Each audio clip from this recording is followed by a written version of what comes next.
maqaakeetii maawwaaqni ishii godhee. Maqaan koo Sabboontuu jedhama. Kanan jiraadhu as magaalaa Adaamaati. Waaqaa keenyaaf dhudhee waggaa lamaaf dhibee ipilipsii yookaan gaggabdoo jedhamuun kuffachaa ture. Dhibee kana mana qorichaa baay'ee deemeera. Finfinneettis deemee yaalameera. Innaa dhibeen kun dooktaroonni iyyuu irratti waliin galanii doktariin inni tokko qoricha biraa na ajaja. Isa tokko bara yoo deemu immoo maaf kana si ajaje zeeroodha qoricha kana fudhachaa jirtu qoricha biraa na ajaja. Haala kanaan qoricha siyaaf na jijjiiranii qorichi kun qaama hundattillee narratti badaa baasee ture. Na qoricha baay'ee nama jeeqaa amma waan natti jijjiiranii dhalli koo qorichicha fudhachuu hin dandeenye. Iddoo garaagaraa deemtaa doktorota biraa jechuudha. Iddoo garaagaraa deema. Dhibee kana baay'ee rakkachaa ture. Hirribaan qabaatu kan halkanii na ukkaamsaa yoo na uffise malee nannisu. Yeroo immoo sa'aatii tokko ol duree kan deebi'an malee kufeen kan nama kaan gaggaboo dhukkubsatti. Dhiyeenya kanaas immoo yeroo dhufu marfeedhaan malee hin qabu. Mana yaala dhaqee marfee nama kaasumaa kennanii of bara. Isa booda nama naannoo koo jiru hin yaadadhu qaamni koo miidhaa gadi hojjetu harranni koo inni namaa.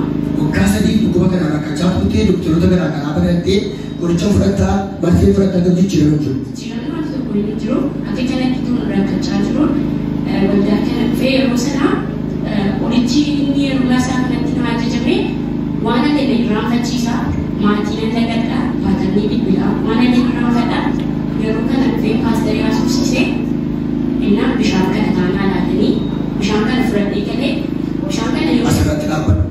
Amma keessa keessa jiruuti. Kottaa ishee.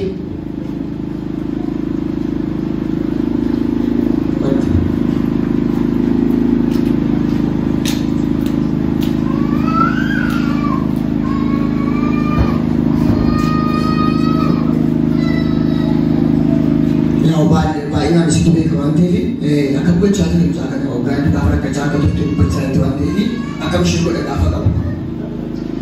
Galata Waaqayyoof ta'u waggaa lamaa fi amma waggaa sadii ga'uudhaaf akkuma gaggabdoo fudhattee samii keessa hin jiru. Doktoroonni yeroo baay'ee samiidhaan qabdu haadharraan akkaarraa dheeduu gaafatu hin jiru hin beeknu kan. Naaf beekte siitiis taa'ee wanti isheen ta'ee hin jiru walitti dargabdee waggaa tokkoo fi marsaa baay'eedhaaf jijjiiramaa qorichichi. Qoricha liqimsaa kufuu qabu jedhu doktoroonni ishee gama kufti. Nah, cuma dari nasa bote kuni bergabung kita buat saya jadi juru saya itu dan masyarakat. Wana kemadawai rasa dokter itu aku sekarang juga buka mutre. Saya itu kuasa seruani atas boleh lah. Betul lingkaran. Betul lingkaran di dokter ini. Rumah berani setiap tu konstitusi api. Api siapa ni kerja mereka kewan jangan kubaran timur tiri lah kamu funin. Nama pun masih jiran dan bukti bukan satu toko of betu marfei indah rantingnya ini free pun of nanti sama lepas. Nama ni mas kerana akan hejur pun akan kena. Semua tu punya apa dia jadi orang sebelum dia bukan sebagai anak tu baik orang tu ni. Kalau saya api tu yang membuat tapi ini orang pun tu dah kena sudah. Mereka nak jual orang nak kena dia orang dari dia mana sudah ketika kami orang dalam jadi bagian atas tadi dari dalam proses cina bevi orang sana simpan cina benar kalau mau kufu kamu itu sah orang sana kini itu kita tadi kira tadi itu ada dokter di Nurani dokter di sana sih kufti dapat daftar kamu jadi kufu rumah kamu itu teh jadi mau orang sana ada ni kamu sudah bertulen aja turunnya turun di Nurada ada baru satu kufti ada di kami kami antara sahur di matras asli warga ketika dia sekarang bukan lupa asli warga ketika dia punya sembako hospitalnya bukan dan dia chef ini itu turunnya dokter sekarang Nurada anak tu dokter ada sesi lain nama sebenarnya istri dan dia boleh segera rajin ciri orang itu pun of more life sih bangka Uyau ya si kagak itu Uyau tadi dari hospital ubat Patut ni seperti kata dia, nama begitu, mak kami tu tak lebih berat itu lebih berat mana kas. Saat itu mau je, cuma orang tu yang kiri, dulu bela, dua kasih tu dorong kagak dia tu jangan. Amma mana ulah kecil. Isa booda maali haa waaqayyo kun diraamaa wayiiti moonui maali biyyi keenya kun maaliif kan quraa kee jedhee kan bakka baay'ee moo waaqayyo duratti.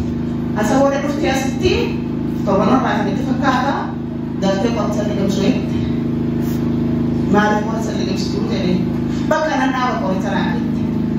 Na sodaadhe keessi kun akka dhala ishee guutuu waan isin taatu nan beeka. Akkana sanas hin jedhu jedhee amantii keessa haa fe'isu. Amantii keetiin fayyidi ana maneera siruma iyyuu dhukkuba keetii jedheeranii kan keetii jedhama dhaaba dhala ishee guutuu akkasuma isaa kun kan keetii jedhama dhukkubni kee kan keetii maqaa Yesuusi ana maneen dhukkuba kana jedhee yoo baay'ee ndi dhiiste qorichaa isa booda edda qorichaa guyyaa lama booda akka midhaan jijjiiramichi jedhee dhukkaamsaa yoo kufte garuu wayyaaf amma kuftutti dhiisu garuu isa dhukkaamsu kan nutti himtu dhoksiti nyaata nyaatu nyaata harkaa akka kondeebisuu godha ada ishee qufaatu dhaggeeffadhaa jedhaan ijoolleedhaan yookiin mana fincaan iddoon isaaniitti fedhe waan sodaadhuuf torban kana guutuu nagaa dhugaan ba'anaa jetti dhugaa ba'iin jedhee maaliif keessatti kuusaa gooftaa ibsaa. Jecha tokkoon amantii keessa yaafaaisuudhaan ganama galee fayyatamee jiraatu. Amantiis amantanees keessa kan dhufte wallaataan ganama kanaa kaafitti beekame tokko jedhee galfamee jira. Eega gaafa kadhatamee booddee akka nagaa taate. Nagaa taate kuftus dhukkubatus hin jiru nyaatas hin nyaatti. Kufaatii dafee. Kufaatii hafeera. Qoricha dhiibsuu hafeera. Qoricha dhiibsuu torban. Waan namaa dhiibsee. Woo galateeffadhaa. Satoree yoo keessa kiristoos eebbisee. Waan tokko inni dhibaa dookteroonni wajjin jireenya dadhabanii kaan dhukkuba biraa jedhaa kaan dhukkuba biraa jedhaa kaan dhukkuba biraa jedhaa dookterii Yesuus garuu ishee malannee yaadamee jira galateeffadhaa. Waan namni hin dandeenye ganama kana waaqayyo hin danda'a. Eegasii booddee nagaa. Boontu. Eegasii booddee akkam eegasii kadhatame. Nagaa keeti. Guyyaa guutuu ukkaamsisoodha. Qilleensi gara keessaa dhufu nama amma garuu ergeesii nagaa uffati. Ani illee guyyaa tokko kolaa dhuftee qabanii si fidanii miilli kun lafaan fuudhamu dandeettii isheen deemtu turte biirootti sii kadhatame sa'aatii masana kaatee utaatee deemu jalqaba. Ergasii booddee poolisaa gaafa nuti miilli koo nagaadha namummaan koo nagaadha akka barbaadan fiiguu danda'eera. Galateeffadhaa waaqayyoon. Amma nagaa jireenyi kee nagaa namummaan ijoolleen tola kan kufaatii dafeera. Walicha eegadhiiftee booddee jireenya kanatti jireenya addaa mul'atee nagaa taateetti. Bakka galateeffadhaa waaqayyoon sagantaa kanaa kenna. Kanaaf barbaadaan ayyaatanii fi nagaa waaqayyoon